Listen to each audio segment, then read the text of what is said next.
मित्रों नमस्कार। हमने पिछले वीडियो में चर्चा किया था भारतीय न्याय संहिता की धारा 17 के बारे में। आज हम चर्चा करेंगे भारतीय न्याय संहिता की धारा 18 के बारे में।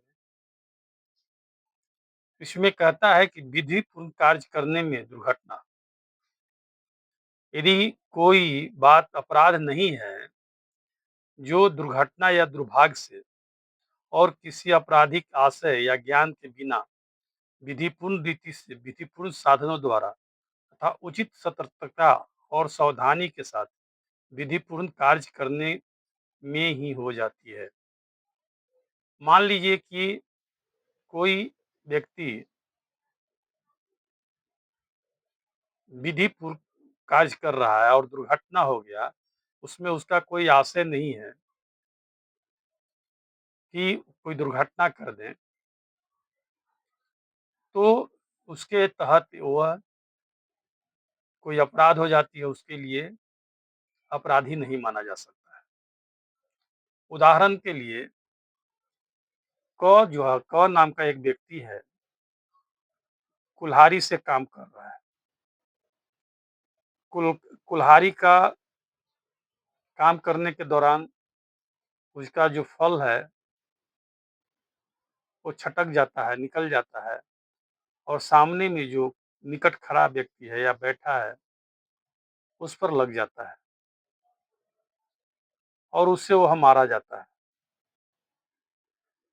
तो यहाँ यदि क की ओर से उचित सावधानी का कोई अभाव नहीं था, तो उसका कार्य माफ़ी योग्य है, अपराध नहीं है। और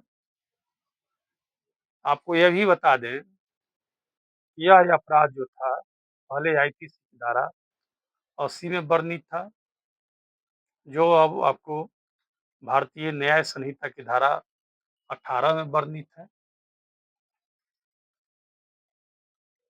इसके बाद हम बात करेंगे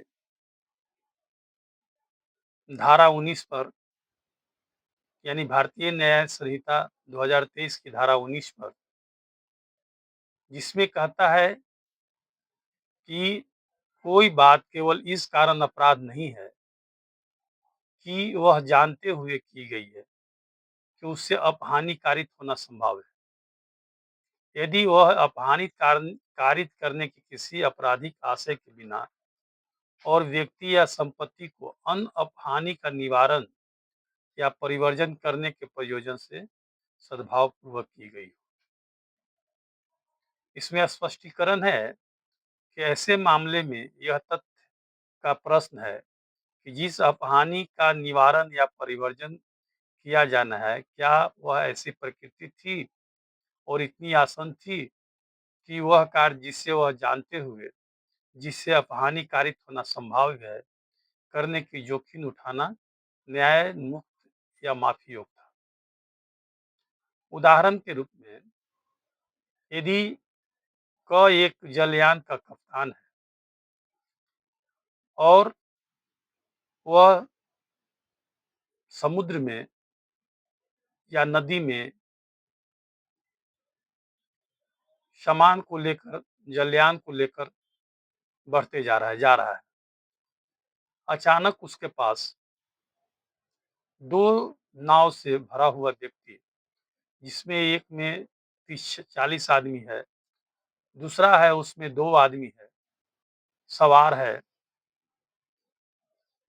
और अचानक उसको अब वहाँ बचाव के लिए, सामने वाला जो नाव है उसको बचाव के लिए उसको रास्ता मोड़ना है। तो रास्ता मोड़ने में वो उसको ये देखता है कि हम किस तरफ रास्ता मोड़ें, जिससे कि हमको कम से कम हानि हो, और इस आशय से वह 2 व्यक्ति जिस नाव में है, उसके तरफ रास्ता मोड़ देता है और वह 2 व्यक्ति वाला जो नाव है डूब जाता है।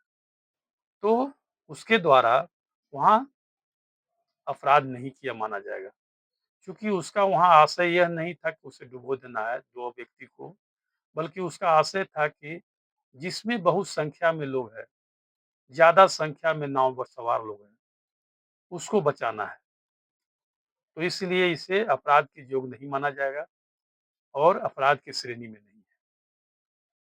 उसी तरह से दूसरा उदाहरण के रूप में कि एक जो व्यक्ति है वो बहुत बड़े अग्निकांड, किसी गाँव में आग लग जाता है और उसे यह संभावना है कि बहुत बड़ा कांड हो जाएगा, बहुत क्षेत्र में फैल जाएगा, तो सामने में कोई घर जो है उसको क्या करता है कि वह गिरा देता है, जिससे आग का लपट उस घर को डैमेज ना करे और जो आग है वो दूसरे घर से दूरी में हो जाए, तो वह अपराध की श्रेणी में नहीं आएगा।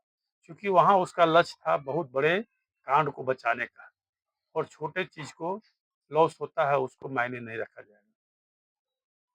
तो वह जो कहानी है, इस प्रकृति की थी, इतनी आसान थी कि क का कार्य माफ़ी योग्य है, तो क उस अपराध का दोषी नहीं है। आपको ये भी बता दें यह आईपीसी की धारा 81 में पहले वर्णित था, जो अब आपको भारतीय न्याय संहिता की धारा 19 में वर्णित है।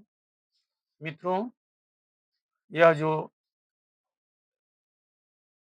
वीडियो है, धीरे-धीरे लंबा होते जा रहा है, इसलिए हम इस वीडियो को यहीं पर बंद करेंगे और आपसे अनुरोध करेंगे, यदि अभी तक आपने इसे सब्सक्राइब नहीं किया है, तो कृपया सब्सक्राइब कर लें। मित्रों में शेयर करके उसे सब्सक्राइब करने के लिए प्रेरित करें। थैंक यू, धन्यवाद, नमस्कार।